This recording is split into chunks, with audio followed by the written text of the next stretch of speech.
الله احتیاط کوي. په دې مبارک آیت کې د قتل خطا ذکر راغلی دی. قتل جمهور په نسبت درې قسمه قتل له، قتل عمد ده او قتل شبه عمد ده او قتل خطا ده. نو په قتلونو کې یو قتل خطا ده. قتل خطا څه ته ویل کېږي؟ نو قتل خطا دې ته ویل کېږي چې یو سړی په خپل ګمان کې او په خپل ځوان کې کله کله خطا شي. نو ټوپک سره د ښکار کوي دا و چې زه په سارانۍ سویه باندې ګزار کوم، چې کله پې ګزار وشي نو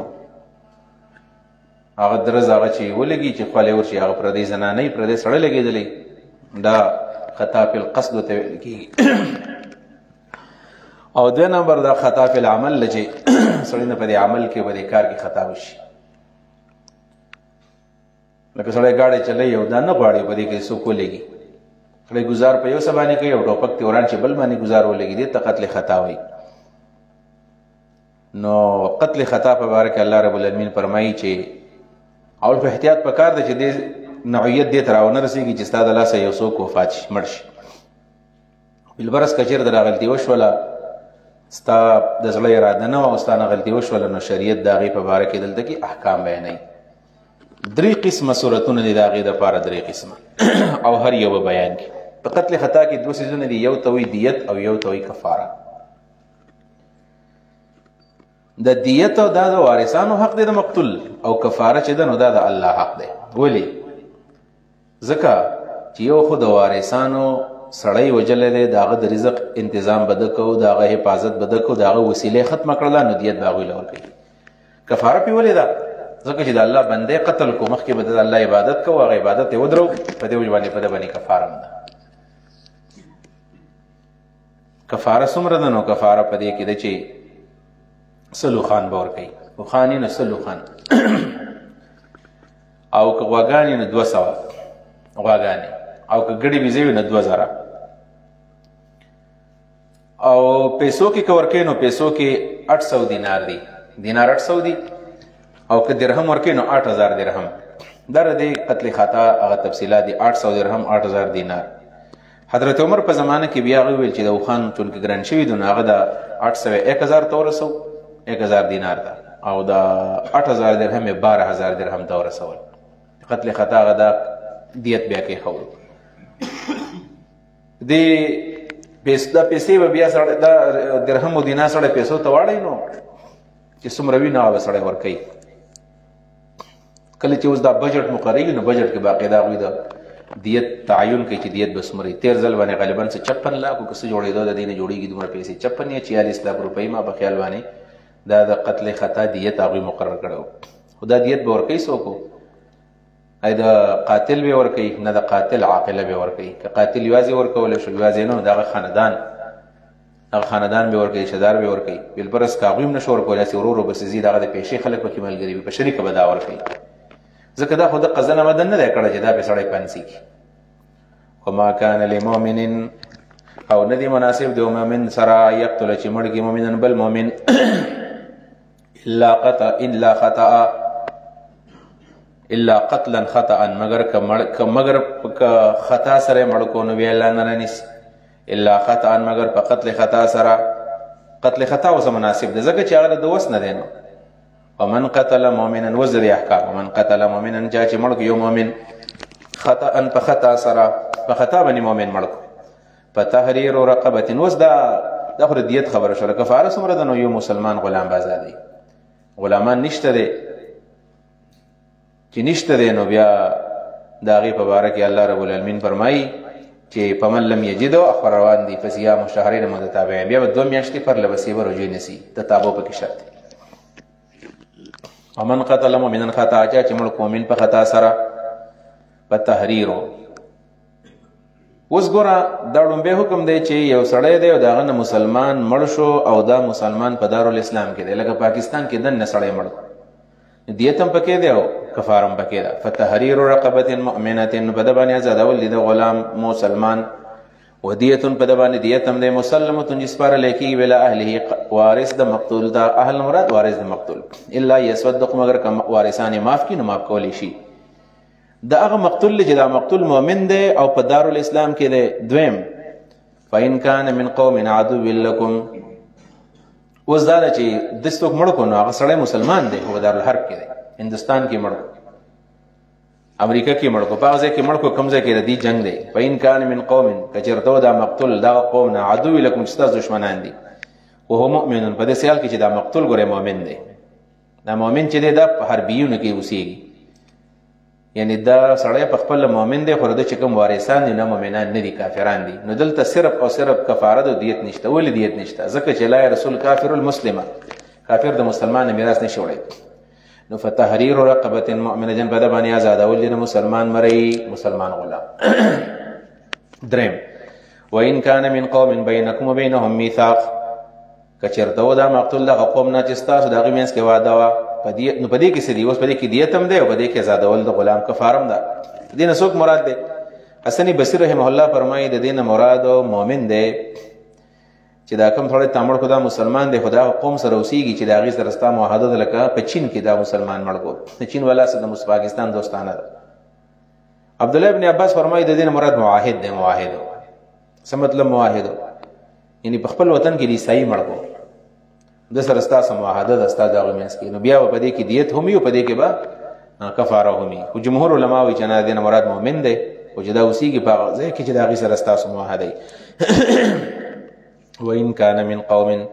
کچرته و دا مقتول دا قوم نه بینکم ستاسو منځ کې بینهم د هغې په منځ کې میثاق معاهده وه، فدیة مسلمة الی علیه، نو بیا دیت ته به کې چې ورکولی کېږي به وارث د مقتول ته،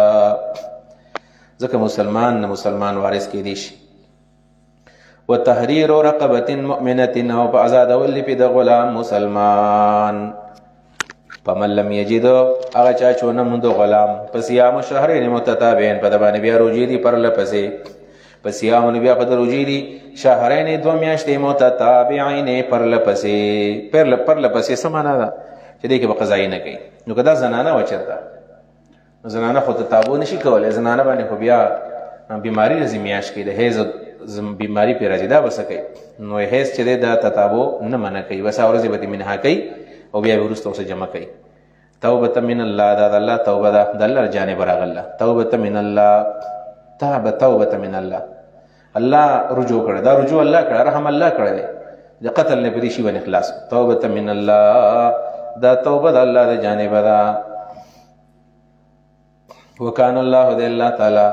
علیما فو حکیما حکمت والا. ومن یقتل مؤمنا متعمدا، په دې آیت کې اوس دا ده چې مؤمن قصدن عمدن وجل لویه ګناه ده، اکبر الکبایر دی چې سړی مؤمن قصدن عمدن وجني. اوس که چا قصدن عمدن مسلمان مړ کړو، د هغه دیت میت او کفاره شته نشته، پکې د هغې دپاره څه حکم دی؟ نو د هغې سزاګانې دلې ذکر کوي. یو سزا یې دا ده چې جزای جهنم دی، دویم نمبر دا چې د الله غضب دی، دریم نمبر دا الله لعنت دی، څلورم نمبر دا الله به عذاب ته وځي. نو صرف او صرف په دې کې قصاص دی، او که قصاص نه و نو بیا هغه وارثان معاف کولی شي. ومن یقتل مؤمنا متعمدا، جای چې مړ کو مسلمان قصدن عمدن، فجزاؤه، نو سزا د دو جهنم، و جهنم دی، خالدن همیشه به اوسېږي دي، فیها په دې جهنم کې، وغضب الله علیه، الله غضب کړی دی په ده باندې، ولعنه، الله لعنت رالیږلی دی په ده باندې، الله ملعون کړی دی، واعد له، الله تیار کړی دی لپاره عذابا، عذاب عظیما، لوی عذاب. یا ایها الذین آمنوا، دا مخکې د احتیاط حکم هم ویل، احکام الراعي کې یو د احتیاط دی. دویم نمبر په دې کې دا دی چې مسلمان څوک دی، د هغه تحقیق کول پکار دی. تحقیق المسلم، تحقیق المسلم دا چې سړی په لار روان دی، نو ګوري دی چې کوم سړی مؤمن دی کوم کافر دی. حدیث کې راځي چې اسامه رضی الله عنه نبی علیه الصلاۃ والسلام یو ځای ته لېږلی د یو لښکر سره، یو سریه وه د جوهینې قبیلې، جنګ له تللي چې جنګ یې وکړو، نو په لاره باندې راتلو، یو سړی و، هغه ناست دی، بیزې ورسره دي او بیزې ساتي، نو اواز یې وکړو چې السلام علیکم، اشهد ان لا اله الا الله واشهد ان محمد رسول الله. سلام یې وکړو، کلمه یې ویل. د اسامه خیال راغی چې غالبا دی د دې وجه دا کلمه ویل چې د خپل مال زموږ نه بچ کوي، او دا ویرېده د مرګ نه، ورغېستی مړ کړو. صحابو سره اختلاف وکړو چې تا سړی مړ کړو، کلمه ویلې وه، ویل د یېرې د وجې نه ویلې وه. چې مدینې ته رالل، نبي علیه صلات وسلام ته وویل خلکو چې د سړی وژلی دی، ولې دې وجه وویل؟ د یېرې نه کلمه ویلې وه. نبي علیه السلام ته غوسه شو، ویل هلا شققت عن قلبه، ولې تا له زړه پرده څیرلې وه چې د یېرې نه کلمه ویل، او که د خوشحالۍ نه ویل، ستا دې سره سویم و چې تا سړی وجو.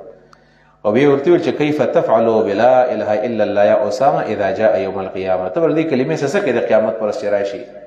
او وایي چې دې سړي زه ویلم او دې اسامه وژلی دی، داسې کار نه و پکار. دا هم قتل خطا و. قتل خطا د نبي علیه الصلاة والسلام د دیت او د کفارې تنظیم وکړو. یا ایها الذین آمنوا ای مؤمنانو اذا ضربتم فی سبیل الله، کله چې سفر کوئ د الله په لار کې، فتبینوا غره ښه تحقیق کوئ. ولا تقولوا ما وایئ تاسو لمن هغه چاته القا الیکم السلام چې وی کو تاسو د سلام سو ته مو لست مؤمنا، داسې مو چې ته مؤمن نه. تبتغون عرض الحیات الدنیا، تاسو غواړئ سامان د دنیوي ژوند. فعند الله، د الله سره مغانم کثیرة، ډېر زیات غنیمتونه دي، الله به غنیمتونه درکړي که نه.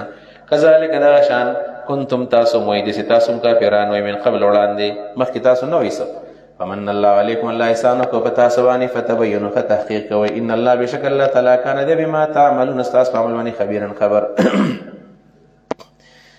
لا يستوي القاعدون من المؤمنين. اوس دې آیت کې ترغیب د قتال فی سبیل الله ته.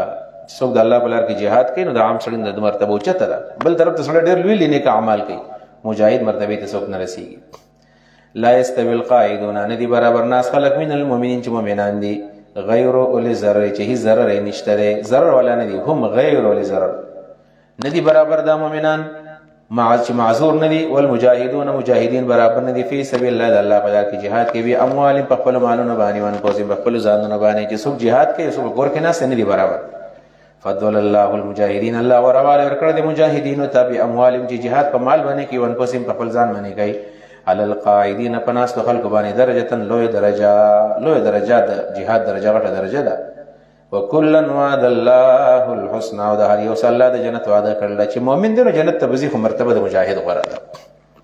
وفضل الله المجاهدین، الله ورکړي دي مجاهدین وفضل الله ورکړي دي مجاهدین لرا علی القائدین په ناستو باندې اجر نازم، لوی اجر الله ورکړي دي. والله یا ورکړي دي الله تعالی مجاهدین په ناستو باندې اجر نازم، په لوی اجر سره ورکړي دي. درجات منه، دا درجه د الله رجانب دي،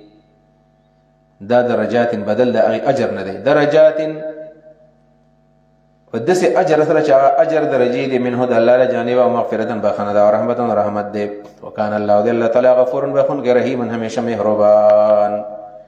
ان الذين توفاهم الملائکة ظالمي انفسهم، دا آیت دا مخکې سره به ولګو. مخکې دا وه چې مؤمن دپاره هجرت ضروري دی. اوس یو مؤمن دی هغه هجرت ونه کړي، او د هغه د وجې نه چې هجرت نه دی کړی، د کفارو په وطن کې اوسېږي او په دې کې هغوی ظلمونه کوي، زیاتی کوي، او دا عبادتونه نشي کولی، ایمان حفاظت نشي کولی، په دې حالت کې مرګ راشي. نو الله تعالی وایي چې فرشتې به ستا نه ستا اهل، نو تعالی به تکلیف درکړي، تا ته به وایي چې تا هجرت ولې نه کوو، هجرت دله پکار وکړه. نو که په دې وجه انسان په خپل ایمان باندې عمل نشي کولی، نیک عمل نشي کولی، چې کفار مې نه پرېږدي، نو بیا به هغه ځای پرېږدي، بل ځای ته به ځي. هجرت یې څو اقسام دي، دارالکفر او دارالاسلام ته هجرت کوي، د دارالکفر نه دارالامن ته هجرت به کوي،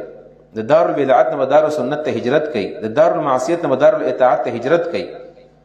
په کوم ځای کې د حرامو غلبه ده، د هغې نه به هغه ځای ته هجرت کوي چې په هغې کې د حلالو غلبه ده. په کوم ځای کې د انسان بدن ته او مال ته نقصان دی، نو هغه د امن ځای ته ځي. دا هجرتونه الله تعالی لازم کړي دي. ان الذین بشکا کسان توفاهم الملائکة چې ساه اخلي د هغوی نه فرشتې، ظالمي انفسهم په داسې حال کې ظلم کوونکي دي په خپلو ځانونو باندې. قالو دا فرشتې ورته وایي توبیخا فیما کنتم، په کوم ځای کې وایي، فیما کنتم په کوم ځای کې وایي، په څه حالت کې وایي. مطلب دا مطلب دی تپوس چې تاسو ولې دا عبادتونه نه کول، ولې تاسو د ایمان حفاظت نه کوو. قالو دی ورته وایي کنا مستضعفین فی الارض، موږ کمزور یو په ځمکه کې، موږ کمزور یو، خلکو نه پرېښودو عبادت ته. قالو دا فرشتې به ورته وایي الم تکن ارض الله واسعه، ولې نه وه د الله ځمکه پراخه، فتهاجروا فیها چې تاسو هجرت کړی وی په دې ځمکه کې، هجرت هم کړی وی که نه. فاولئک دا کسان مأواهم ځای د دوی جهنم دی، وساءت مصیره، ناکاره ځای د ورتلو دی.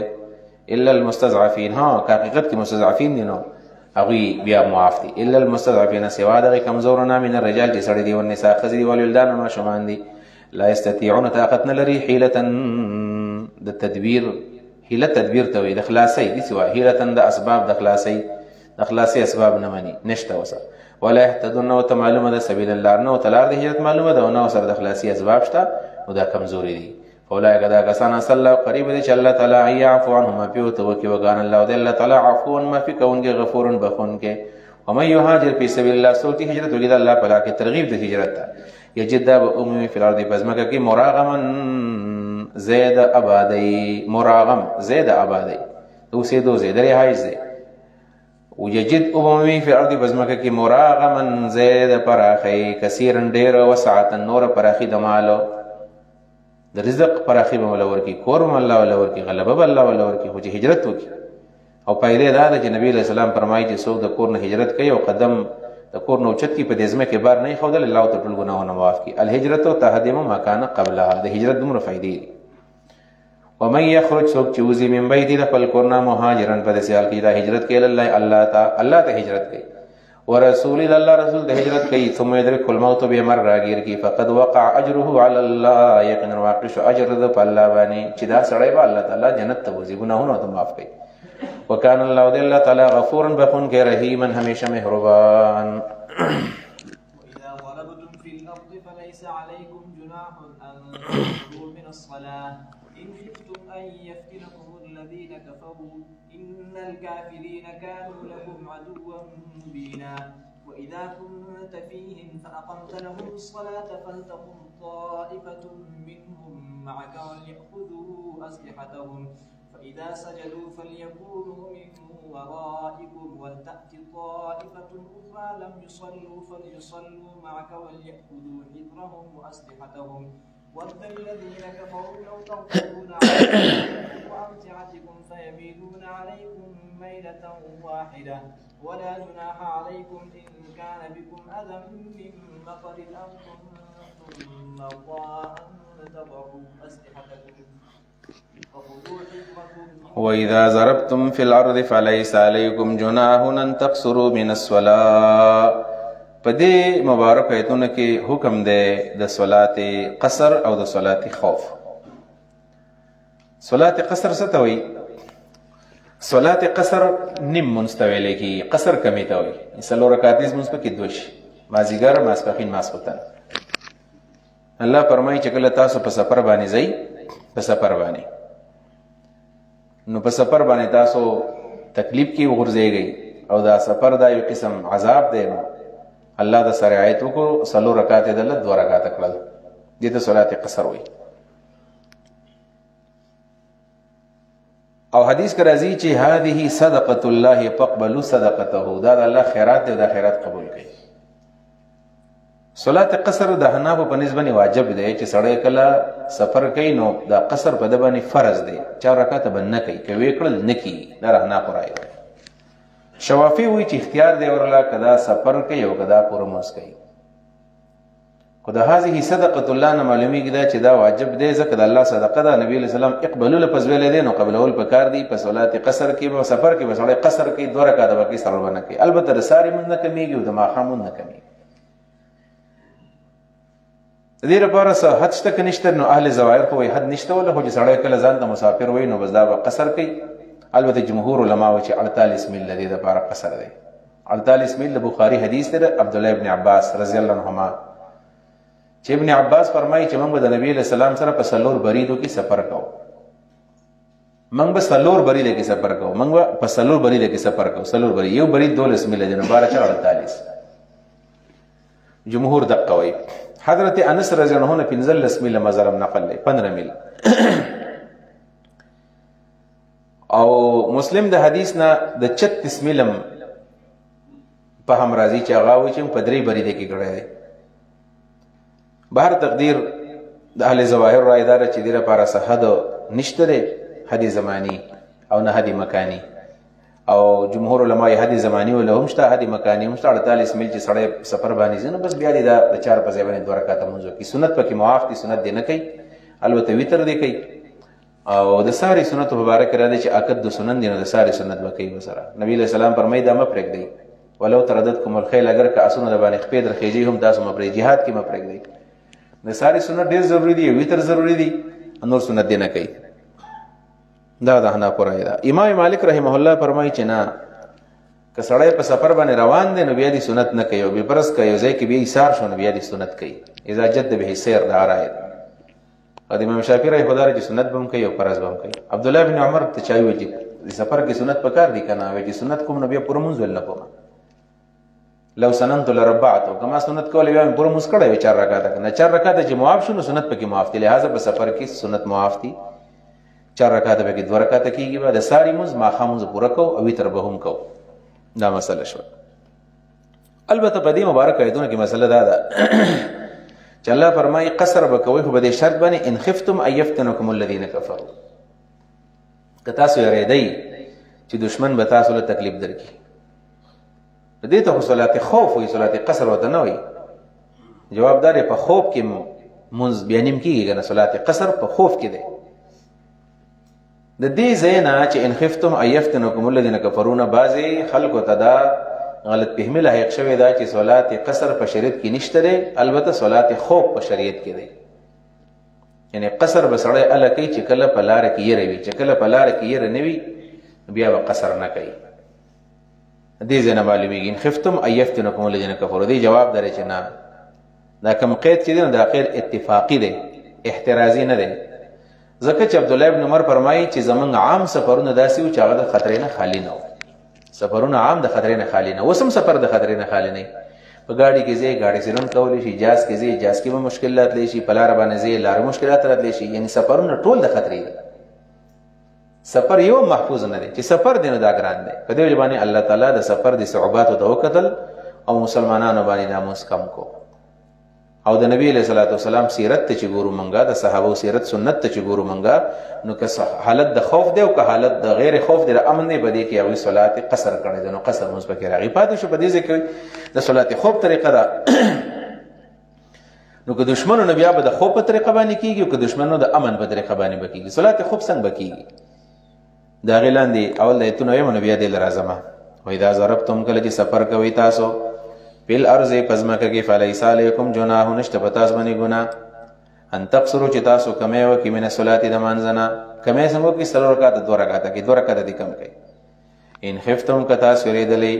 ايفتنکم چې تکلیف بدر کې تاسو ته الذين كفروا کافران قید به اعتبار الغالب دی ان الكافرين بشک کافران كانوا دي لكم استاذ فرعدون دشمنان مبين الخارا واذا كنت فيهم فاقمت لهم الصلاه فلتقم طائفه منهم معك وليأخذوا اسلحتهم مزداد صلاه خوب طریقه په دې کې خي منز مختلف اقسام دي یو صلاه صحیح لکه زمون منز صلاه المریض بناسته باندې کول شي په اړه باندې سړی منز کول شي صلاه المسافر 2 رکعات شو د 4 بجې صلاه الخوف دی یې مون بسنګ کوي د دې په اړه کې طریقه دا ده چې یو صلات خوف هغه دی چې هغه په سورۃ البقره کې ذکر شوی دی چې فین خفتم فرجالا او رکبانا یو هغه منځو چې که دشمن لاس په لاس باندې روانو لاس په لاس جنگو مخامخ عملاً جنگ شروع د نبی آبا منځ کوي خو په هغه طریقه باندې کدا پیدل دی کدا سور دی نو ځان لزالموس کې بیا کې جمع نشته رجال او رکبان دا معنا ده که مخامخ جنگ شروع دی نو دا به خپل نیت به وتړي جنگ به کوي او جمع به نه کوي ځان لزالموس کوي خو بالپرس که چېرته عام حالت دی جنگ دی او دایره ده چې دشمن به حمله وکړي بیا به څه کوي بیا طریقه دا ده زه ستاسو قبلې ته ناسم خو زه به داسې فرض کوم چې دا مخامخ قبله ده بیا طریقه دا ده چې دا مجاهدین به راشي مجاهدین او دوی به داسې کار وکړي چې په امام پسې به ودرېږي په امام پسې به څنګه ودرېږي ای به طور مثال د قبلې طرف نه دشمن دی نو هلته امام ودرېدو یو صف پسې ودرېږي بیا بل صف ودرېږي دا مخکې صف والا او په د امام پسې اقتدا وکړي دا شاته صف والا که دشمن داسې او داسې مخکې که دشمن داسې او داسې مخکې دی پیره کوي یو صف به مونځ کوي بل صف به پیره کوي امام به داسې وکړي چې یو رکعت به دغې خلکو له وکړي چې یو رکعت یې کله وکړو نو بیا به امام دیم رکعت ته ودرېږي چې امام دیم رکعت ته کله ودرېدو نو دا ډومبی صف والا دی یو رکعت په امام پسې وکړو دی بس پیره وکړي او دا شاته صف والا به څه وکړي دی به دا یو رکعت وکړي نو دغه صف به راشاته شي دا صف به د مونځ پر مخکې شي بس یو قدم به اخوا شي دا به دې خوا شي په دې صف کې نو اوس به داسې کار وشي امام به دویم رکعت وکړي او د مقتدیانو پسې دا دویم صف والا چې کوم دی پسې یو رکعت وکړي نو امام 2 رکعت وکړل او د مقتدیانو یو رکعت وکړو بعضې علما صلات خوف یو رکعت دی امام 2 رکعت دی او د مقتدیانو یو رکعت دی بدل راغلی دی کنه ځکه چې قرآن کریم دې د صلات ویلې دی هغه دا دی ګوره چې ولتأتي طائفة لم يصلوا فليصلوا معك دی یو رکعت صلات ویلې دی بعضې علما یو رکعت به وکړي بس یو رکعت باندې به سلام وګرځئ امام په 2 رکعات وګرځو د مقتدیانو په 1 رکعات باندې وګرځي. یو رای په دې کې دا هم ده. صلات خوب 14 طریقې وجه ابو داود کې راغلي دي. غني طریقې دی. یو طریقه به کې ده. دویمه طریقه کوم چې احناف علما یاد ده چې 1 رکعات باندې کې امام به هم 2 رکعات کوي، مقتدی به هم 2 رکعات کوي. امام به هم 2 رکعات وکړي، مقتدی به هم 2 رکعات وکړي. خو څنګه به کوي؟ اب دا څنګه چې امام مخ کې ولاړ دی نو 2 سبب بس بودريږي. یو سبب بس 1 رکعت وکړي، دا بل به پیره وکړي. بیا به په 2 رکعت چې امام کله پاسي کې 2 رکعت تا نو بیا به داسې کار وکړي چې دا 2 سبب مخې ته وړي، اول سبب شاته راوړي، نو چا چې پیره کول هغه منځ وکړي او چا چې مسو پیره وکړي. امام به سلام وګرځي. اوس چې امام کله سلام وګرځو نو د دې مقتدیانو 1 رکعت وشو، د امام 2 رکعت وشو، او دا شاته سبب په ځای باندې ولاړی استا. دا به ولاړی او دا کوم مقتدیان چې امام اوس سلام وګرځو دی به اوس پاسي کې او 2 رکعات وبسي پوره کړي. 1 رکعت په امام پسې وکړو، 2 رکعات ځان له وکړو کنه. دې 2 رکعات پوره شو، د امام 2 رکعات وشو، د اول صف ولا 1 رکعت شوی دی. نو اوس به دې راشاته شي، پیره به وکړي یا په دې ځای باندې ودرېږي. دی به پیره کوي او دا یو صف براولېږي او دی به خبرې ترې نه کوي او د خپل رکعت به وروسته پوره کوي. نو د اول صف ولا داسې کار وکړو چې د امام سره په اول رکعت کې په تکبیر تحریمه کې اقتدا وکړله. دې ته دا پیدا وشوه. او 2 رکعت ولا ته د 2 صف ولا درا پیدا وشول چې 2 رکعت په یو ځبانی وکړل. دا طریقه ده نه ده. یو طریقه د شوافعو د مالکیو هغه دلته بل طریقه مخدله. هغه دار چې امام به 1 رکعت وکړي، یا امام 2 رکعت وکړي، مقتدیان 2 رکعت وکړي. څنګه جهنم په خو طریقې دا ګوره وي. دا غشان ودرېږي امام اول بیا یو سب بیا بل سب. امام به 1 رکعت وکړي، 1 رکعت وکړو، 2 رکعت او پاسې کې یو سب پسې 1 رکعت وکړو. اوس امام ولاړی قرات باندې شروع کړي. دا یو سب ولا چې اولنۍ رکعاتو دی 1 رکعت د چا سره وکړو؟ د امام سره. 2 رکعت بزان له کې سلام به وګرځي. سلام وګرځي چې توخه مخې وکړي امام ته پته ولې دا براشات شي پیره وکړي. دا شاده صبر مخ کې دي. اوس به امام انتظار کوي، ورسته به امام قرات شروع کوي. چې امام بیا قرات شروع کړي دا به ولاړ انتظار وته کوي. دا به اوس قرات شروع کوي 2 رکعت. چې 2 رکعت کله وکړو امام به بیا کینی په تحیات باندې او داخله ودرېږي ستا او ودرېږي. دا به 2 رکعت پوره کوي. د 2 رکعت او 1 رکعت امام سره وکړو، دا 2 میزان له وکړو، بیا خو د امام په تحیات باندې ناس سلام نه ګرځي. دا به ناس په تحیات باندې حتی چې دا کسان کینی او تحیات ختم کی دا به پوه شي دومره تحیات ویل نو سلام به وګرځي. بیا نو د یوې ډلې د امام سره په تکبیر تحریمه کې شرکت وکړو، د بل سره په څه کې شرکت وکړو؟ په سلام کې شرکت وکړو. نو دا طریقه بیا د مالکیانو دا ټول طریقې جایز طریقې دي. احناف علما په دغه طریقه باندې موږ کوم چې ماته ته ویله چې امام بزان له 2 رکعات پوره کوي، مقتدیان به 1 رکعت د امام سره کوي، یو بزان له کوي. دا طریقه ده.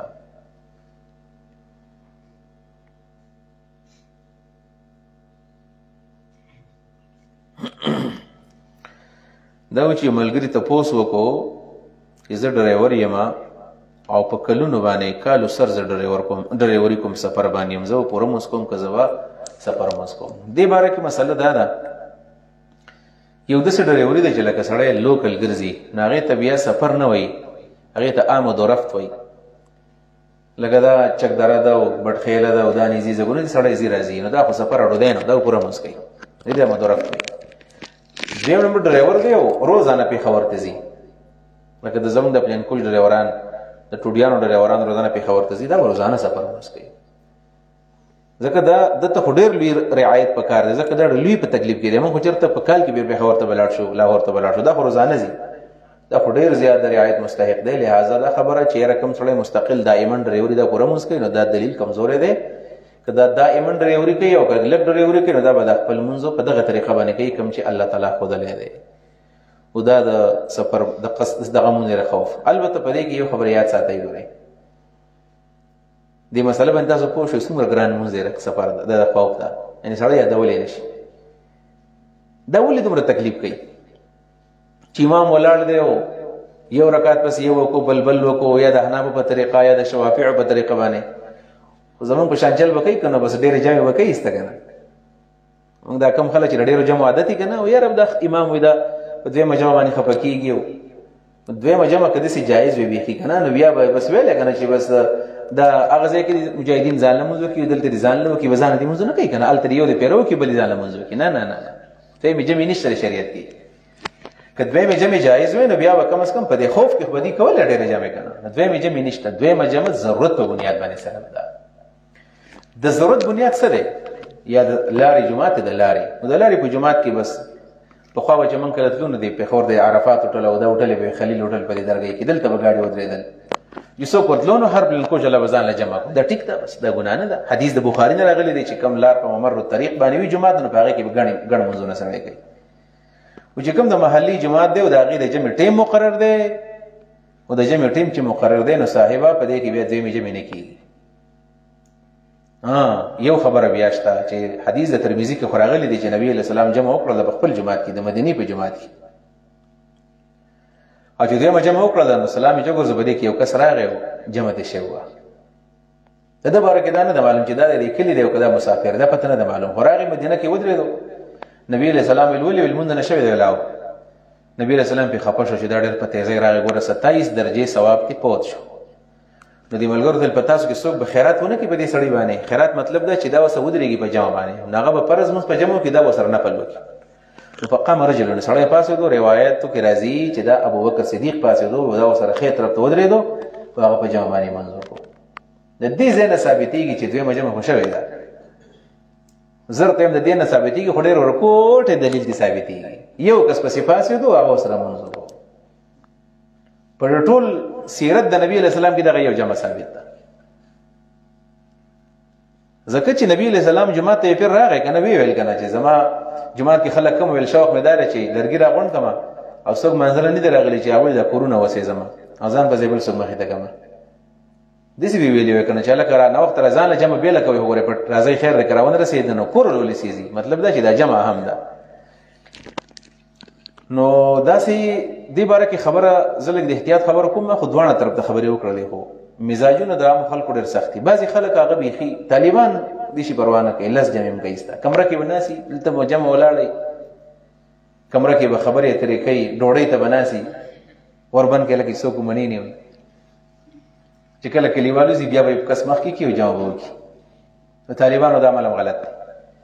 په بعضې جوماتونو کې باقاعده په ډانګو باندې ولاړو خلک منع کوي چې نه به کوی منځو دا دواړه طریقې خطا دي نه به څوک منع کوي نه به رواج ورکوي که څوک منع کوي دا حق هم تا ته نه دی حاصل لکه څنګه ته منع کوي تا ته چا ویلي اختیار له چا درکړی دی دا اختیار زموږ نشته په دې جومات کې اکثر لګولي ستاسو جومات کې خو به نه خو په اعتمرګر کې بعض جوماتونه باندې دې اړې سره یې جومات کې لګولي دي دلته لیکلي چې ګورې دویمه جمع کول ممنوع دي او د امام د اجازې نه بغیر به څوک دویمه جمع نه کوي نو دا امام چا صاحب الشرع ګرځولی دی چې دا د شریعت صاحب دی دا به خلکو ته و چې کوه دا جمع کوه امام سره حق نه دی حاصل که دا د هرې فقې امام دی نو امام سره د حق نه دی حاصل چې څوک منع کوي سړی کوي څوک منع کولی نشي البته رواج ورکول نه دي پکار نو څه به کوو نو طریقه دا ده په سفر کې سړی روان ډېرې جمع کولی شي دویم نمبر دا ده چې د جمع ډېر شوقي د جمع ډېر شوقي او سړی جمع نه قضا کوي بعضې خلک جمع ډېر شوقیان دي تکبیر تحریمه کې حاضر دي بلکل پیکس پټۍ باندې په سب کې ولاړي نو که د هغه نه جمع وشو نو هغه د دویمه جمع وکړي خو زمونږ په شان چې د جمع شوقیان نه وي او که اول رکعت له راغی که دویم رکعت له راغی که دریم له راغی او که راونه رسېدو نو دله دویمه جمع نشته دی دقه د ما د دې دواړو دلایلو خلاصه مې راته وویله چې څه مې کتلي دي او کوم احادیث دي د هغې خلاصه هم دقه ده چې بیخي به خلک منع کوي هم نه او بیخي به رواج هم نه جوړوي زمونږ د طالبانو یو شی وران کړی دی مدرسو والا پابندي نه لګوي یو دا مسله جوړه شوې ده دا جمع ډېرې زیاتې کېږي دا هم غلطه طریقه ده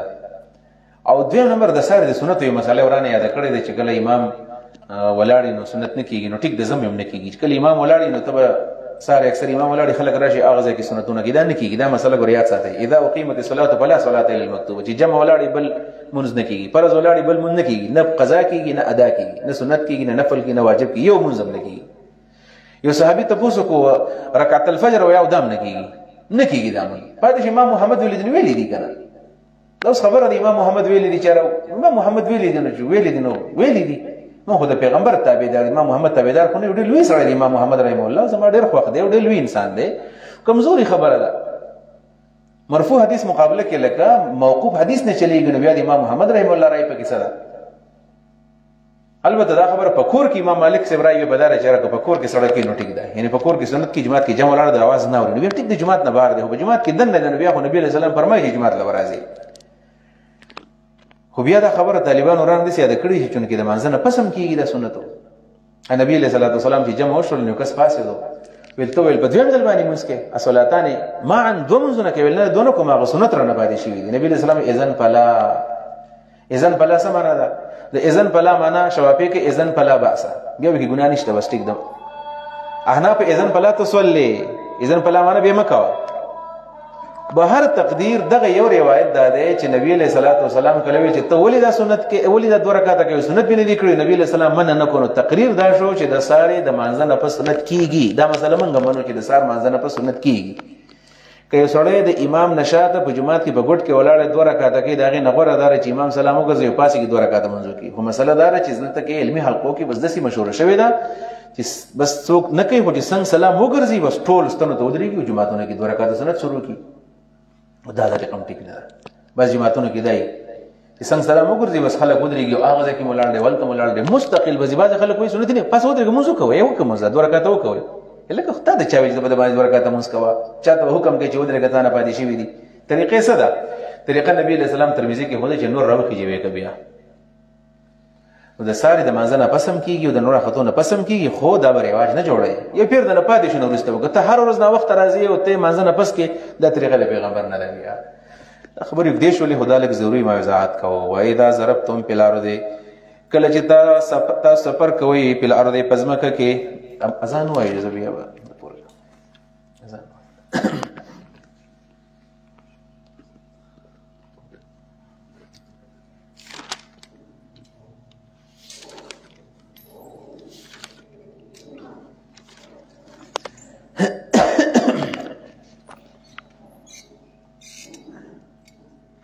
الله أكبر الله أكبر الله أكبر الله أكبر أشهد أن لا إله إلا الله أشهد أن لا إله إلا الله أشهد أن محمدا رسول الله أشهد أن محمدا رسول الله حي على الصلاة حي على الصلاة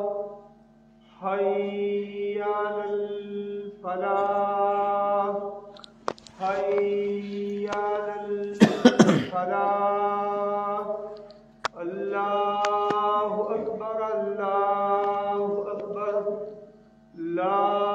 إله إلا الله. وَإِذَا ضَرَبْتُمْ فِي الْأَرْضِ کله چې تاسو سفر کوئ پزماکه کې فَلَيْسَ عَلَيْكُمْ جُنَاحٌ نشته به تاسو باندې ګناه ان تقصروا چې تاسو قصر وکړئ من الصلاة په منځ کې تاسو دوه رکعاته کم کوئ د فرض منځ څلور رکعاتې زمونږ نه ان خفتم کتا سریدلې ایفتنکم چې تکلیف بدر کی تاسو د الذين كفروا کافران ان الكافرین بشک کافران کانوا دی لکم تاسو د پر عدو دشمنانو بین انخارا و اذا كنت بهم کله چې تی په دې مز گزارو کې فاقمت لهم الصلاه نو بیا ودرو دوی لره منځو فاقمت نو ودرو لهم د دوی د پر الصلاه منځو یا فاقمت خو فعل ماضی ده اقیم خو نه ده د سیمانه وکه و اذا كنت بهم کله چې ته پدوی کیه فاقمت نو ودریت لهم د جره پر الصلاه منځو بیا کې تدوی لمنځو نو که اخبار د انشاء په معنا شنو فاقم لهم الصلاه بشي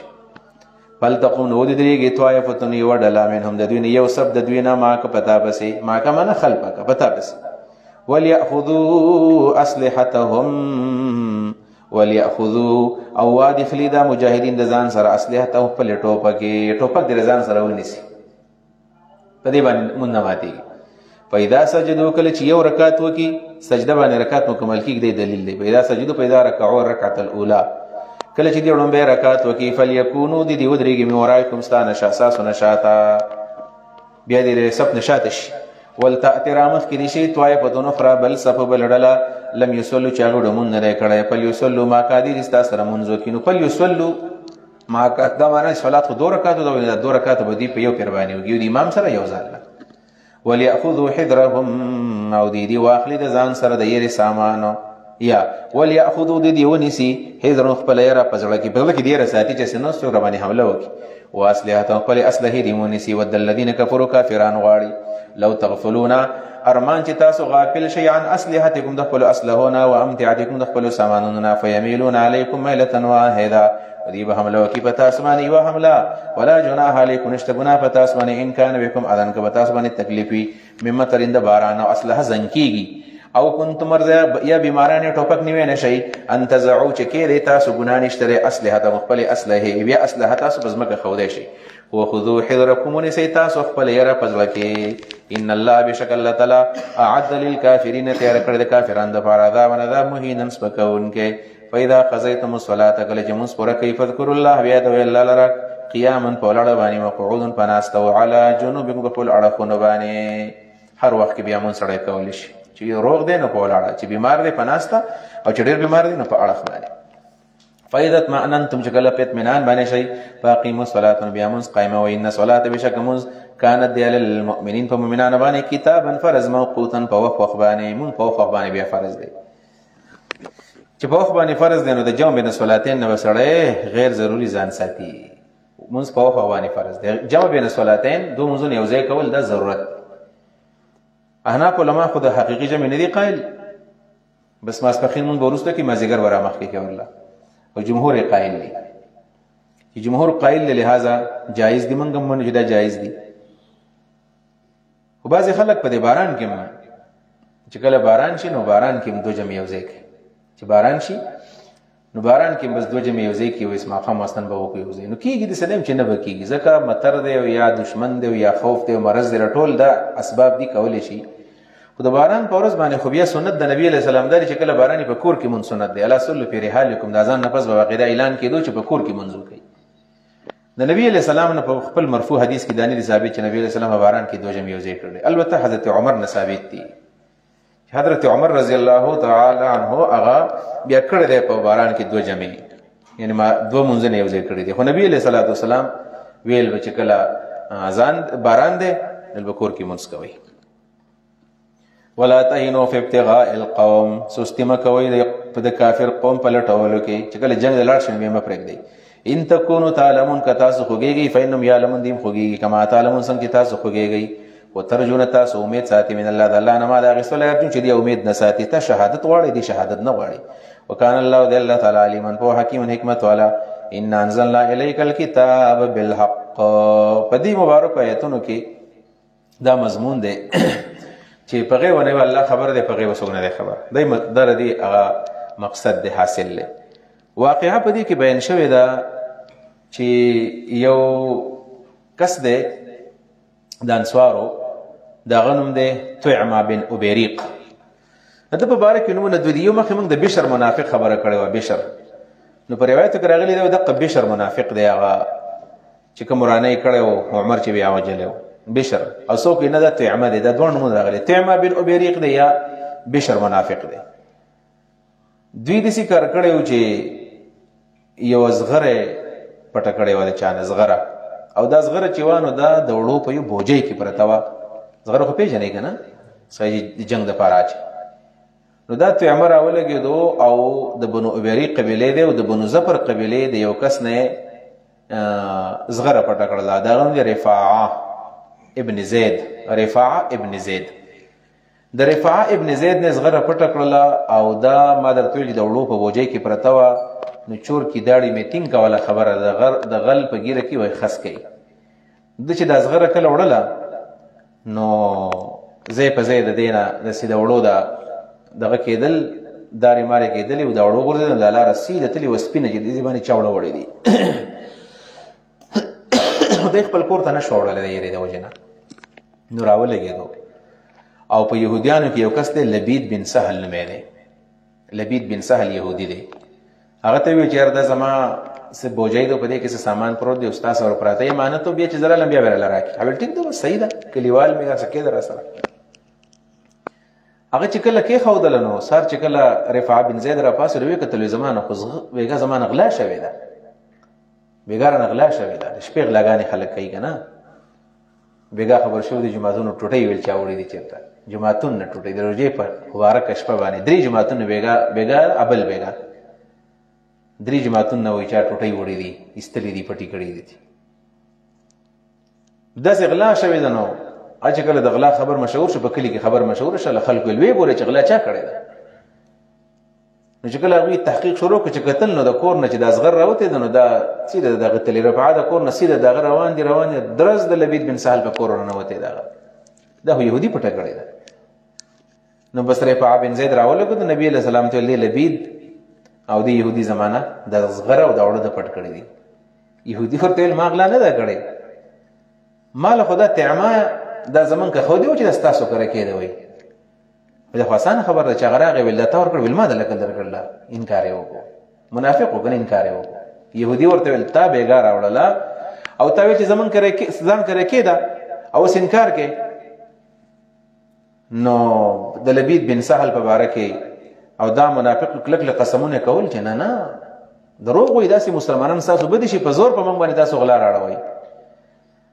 نبی علیہ الصلوۃ والسلام ته دومره ګڼ دلایل قریب وا چې نبی علیہ الصلوۃ والسلام د لبید بن سهل په باره کې څه اکشن اغسته وي په يهودي باندې مقدمه چلولې وي چې د غلا کړی دا بس په دې کې ایتون رالل او الله رب العالمین نبی علیہ السلام ته چې تر خاين مرستیا مکو دا کم ستا ملګری چې ځان ته وي د تعماده دروغجن د خاين دی د غلا کړی دا خو د لبید بن سهل کدا زغره خو دی وا مسله حل شولا اغلا په د باندې ورواوختله ان انزلنا الیک الکتاب بشک موږ نازل کړل د پتا باندې کتاب بالحق د حق د اثبات د پاره یا پرشتینه باندې درو په کې نشتا لتحکم د لپاره ته فیصله وکړي بین الناس د خلکو مینس کې بما پاغه د هغه علم پرانا کې اراک الله چې الله تعالی خو دلې ولا تكن مکه غتو للخائنین د خیانتګر د پاره خصیمن جګړالو د خیانتګر طرف نه بتم مقدمه نه لړاوي نو سوال لازم چې د خیانتګر د طرف نه بسړی خصیم او خصم نه جوړیږي د وکیلان چې د دوه طرف نه کی سنالي مدعی مدعی علی دوه راغلي دي وکیلان د مدعی د پاره وکیلی او د مدعی علی د پاره وکیلی یا به پبلک پروسیکیوټر کم چې د حکومت د طرف نه غزان لې او سړی بار ځان له وکیل نسی وکالت د خبره څنګه ده آیا د خاين د پاره سړی وکالت کولی شي کنه شي کولی د دې په اړه کې مسله ده یو محض وکالت ده محض وکالت ده د مدعی د مدعی زیر د پدې کې یو په حق دی په نه حق دی صرف او صرف دا وکیل راولېږي د عدالت په لینګویج باندې پويږي او دا د خاين دا کیس صرف وړاندې کوي خبر وته دا کوي ورته خبره دا مخ کې بوزي فارورډ کوي نو دا خو ټیک کار ده وکالت ده خدمت ده او بل پرس کده سی وی چې دی وکیل ته دا پته چې چا کیس کوم دا په غلطه او دا ول بیا د کاغذونو برابرۍ د ته پته چې زده چا د پاره وکالت کوم دا په نه حق دی او بیا هم دغه د پاره کیس برابرۍ او د حق اخلي د غستو کوشش کوي دا اوس خیانتګر دی د ګناه ده پیسې چې علي د سمر په کې سنالي د بیا نه جایز کیږي واستغفر الله بخنه غواړه د الله د الله نه بخنه غواړه نبی علیہ السلام له ګناه کړی و نو دا د نبی علیہ السلام ته حکم د بخنه نه دا تعبدن د عبادت د استغفار نبی علیہ السلام به ګناه نه کول هو بیا استغفار وایو او یته مراد دا چې بخنه غواړه د الله نه د مسلمانانو د پاره ان الله بشک الله تعالی کان دی غفورن بخون کې رحیم همیشه مهربان ولا تجادل جګړه مکوان الذين خلقوا طرف نه اختانون پوسوم چې خیانت کوي د خپل ځانونو سره ان الله بشک الله تعالی لا يحب من اغسو کان خوان چې د خیانتګری اثیمونه ګناګاری یستخفون من الناس دا بشر دلی او د تیمه دلی د خلکو نیریږي ځکه پټ وای چې موږ د غلانه د کړي دا امانت مینه د خو دلی یستخفون شرمیږي من الناس د خلکونه ولا یستخفون نشرمیږي من الله د الله نه او ما هم د الله ردی سره موجود دی اذ یبیتون کله چې جرګه کول د شپې ما هغه جرګه لا يرضى چلا نه خو ولا من القول دغه وینا د يهوديانو اذ یبیتون کله چې د شپې جرګه کوله ما هغه جرګه لا يرضى ما د هغه خبره لا يرضى چلا نه خو ولا دا الله نه خو من القول د جرګې نه د شپې جرګه کوله دی مشوره وکړه چې ګوره اوس موږ شرمیږو راځي د بنو ابری قبيله ور راولېږي ویلو د تعمه سودریو په شرمونه به شرمیږو کو نبی علیہ الصلوۃ والسلام زمون سړی باندې غلا ثابت کړل بس په يهودي باندې ورواړوي الله لا نفخ ولا حق د چا سره مينو مزداغه د پاره ور کول بکاري وکانه الله تعالی بما يعملون محيطا تدید عمل نه هاته کون کړي ها خبردار انتم تاسو حوالای تاسو ته ما جادلتم تاسو جګړه کې د بشر اې د تیمه خاندان تاسو جګړه کوي انو د دې طرفنا په حیات دنیا په دنیوي ژوند کې فمن یجادل الله سو په جګړه کې د الله سره هم د دنیا یوم القیامت د قیامت پر ورځ باندې اما یکونو یا څوک به علیهم د دوی د طرف نه وکیل وکیلو څوک به د طرف نه وکیلی اما یکونو بلکې څوک به علیهم د علیهم انا منهم د دوی د طرف نه وکیل وکیلو ومن یعمل سوءا څوک چې وکي ګناه او یظلم نفسه یا ظلم وکي په ځان باندې ثم یستغفر الله بیا بخنه د الله نه وغواړي الله معاف کول کوي فإن یجد الله الله بأممی غفورا بخون کې رحیما همیشه مهربان ومن یکسب چا چې وکړه اسمن ګناه فإنما یکسبه یقینا ګناه کوي دا علی نفسه د خپل ځان د ضرر د پاره فإنما یکسبه یقینا کوي دا ګناه علی نفسه د خپل نفس د ضرر د پاره علی نفسه معنا لإضرار نفسه وکان الله د الله تعالی علیما په حکیم حکمت والا ومن یکسب خطیئه چا چې وکړه ګناه او وړه ګناه خطیئه وړه ګناه او اثمن یا غټه ګناه ثم يرمي به بیا ولی په دغه ګناه باندې بری ان یو نا خبره سړی ثم يرمي به بیا بدنامي په دې ګناه باندې بری ان خبره غلطي بخپلو کې وراړي په بل باندې ګناه کړ د تعما وراړي په يهودي لبید بن سهل باندې فقد احتمل بهتانا د اوچت کو بهتان و اثم مبین افکار ګناه وکړه د الله په فضل او د الله په رحمت باندې تاسو بچوي قران موجود دی او د پیغمبر سنت ولولا فضل الله کنه فضل د الله علیه په پتا باندې او رحمت د الله رحمت نه فضل نه قران رحمت نه مراد سنت لهم طائفه نخامخ اراده کړي وای وړلې منهم د دوینا ایذلو چې دا خطا کې په فیصله کې دی بنو ابریق ولا خو پتا فیصله کړو چې بلاری کوي دي وما یذلون دین شي بلاری کوله الا انفسهم مگر په ځانونه بلاری کوي وما یزرونک دي تعالی زر نشي در کوله من شین هیڅ قسم وانزل الله على نزل کړه الیک پتاونه کتاب قران او حکمت سنت او حدیث وعلمک خضر دی الله تعالی تما هغه شرایع او احکام لم تكن تعلم وجدات نو معلومه د دې وضاحت مخکې من کړه دی چې دینه د علم غیب مسله څنګه ثابتېږي او څنګه دغه جواب دینه وضاحت مخکې من په بقره کې کړه دی خو معنا مراد احکام او شرایع شنو په بیا خبر اسانه ده وعلمک الله خضر دی تما هغه احکام او شرایع لم تكن تعلم وجدات نو معلومه او جميع ما كان ما يكون دې مراده وكان فضل الله عليك عظيما او د فضل الله پتا باندې لوی لا خیر فی کثیر من نجواهم د جرګو بارک الله مزمت کی چې کوم جرګه د خیر جرګه نه پدې کې ثواب نه لا خیر نشته هیڅ خیر فی کثیر په ډیرو کې من نجواهم دې په جرګو کې دې په جرګو کې څه خیر برکت نشته ده الا مگر من جرګه د هغه چا کې خیر ده امر به صدقتین چې امر کوي د صدقې د جرګه کې چې چاله راځي ډوړی کو په چا باندې خوراک کړو دا جرګه ټیک ده او معروف یا امر کوي د نیکی د پاره جرګه کوي او اصلاح بین الناس جرګه د خلکو د اصلاح د پاره کوي د خلکو منځ کې اصلاح کو دا جرګه کوي دا جرګه ټیک دي ومن يفعل ذلك چا چې دا کار وکړو غلطي جرګه وکړه او ومن يفعل ذلك چا چې دا کار وکړو د صدقې د پاره د معروف د پاره د اصلاح د پاره جرګه وکړه ابتغاء مرضات الله د پاره د الله د پاره د ټول د الله د رضا چې بدن الله خوشاله شي پس او بنظر ده نؤتيه من غور کو د اجر عظیم له اجر ومن يشاقق الرسول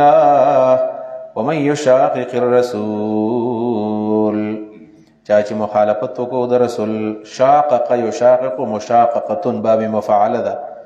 خدلته خود وقافون راغلي دي د یو جنس نه پدې کې دغام نه دی شوی دا غي جواب درې چې کله فعل مضاعف په حالت جزم کې راشي نو ادغام پکې هم جایز دی او غیر ادغام پکې ادغام پکې هم جایز دی نو مَن يشاقق الرسول هم ټیک دی او مَن يشاقق الرسول هم ټیک دی ومن يشاقق الرسول سوک چې مخالفت د پیغمبر وکي من بعد ما پس دا غینا تبین له الهدى چې خو ته هدایت ښکار شوی وي او یتبع روان چې غیر سبیل المؤمنین په غلار پسې چې د مسلمانانو لار نه وي په غیر د سبیل المؤمنین پسې سبیل المؤمنین کومه یو ده سبیل المؤمنین د مسلمانانو لار امام شافعی رحمه الله فرمایي دینه مراد اجماع د امت ده ځکه سبیل المؤمنین د مسلمانانو لار د مسلمانانو لار هغه ده چې په اجماع باندې هغه ته لار ویلې شوی د اجماع د امت باندې خبره ثابت شوی امام شافعی ما د اجماع لپاره دلایل په قران کې قتل نو قران می بار بار واړو نو پوه شم چې دا دلیل اجماع دی یتبع غیر سبیل المؤمنین په بل لار پسې لاړو کوم چې د مسلمانانو نه ده نو اللي من بواړو دل رما طرف ته تولى چې دا ورته وړي په دنیا کې ونسته جهنم داخل وکړو جهنم ته وساءت مصيرنا کار زید د ورتللو ان الله لا يغفر ان يشرك به بشک الله تعالی نه بخي شرک ول د ځان سره او يغفر ما دون ذلك بخي او ګناونه چې سیوا دي دینه لمن دغه چا دا پریشاو چې واړي ومن يشرك بالله سوک شرک د الله سره وکي فقد ضل ضلالا بعيدا یقینا دا بلار شو په بلار کې دولدي سره يدعون دي आवाज نه کوي من دونه سوا د الله نه الا اناثا مگر مړو تا اناث اموات یا اناث جنکو تا چې پرشتو ته आवाज نه کوي دواړه صحیح دي. ويدعون دي اوازونه کوي الا مگر شیطان مرید شیطانی مرید سرکش شیطان ته. نو مړو نه خو سولې غواړي، مړې خو نشي کولی، شیطان به څه کوي؟ او دا د غیر الله د وختونه من رالاله. لعنه الله، الله شیطان لعنت ویلی دی. وقال وت شیطان ویلی لا اتخذن، شیطان د سویلو اعراب کې به تفصیل لا شي. لا اتخذن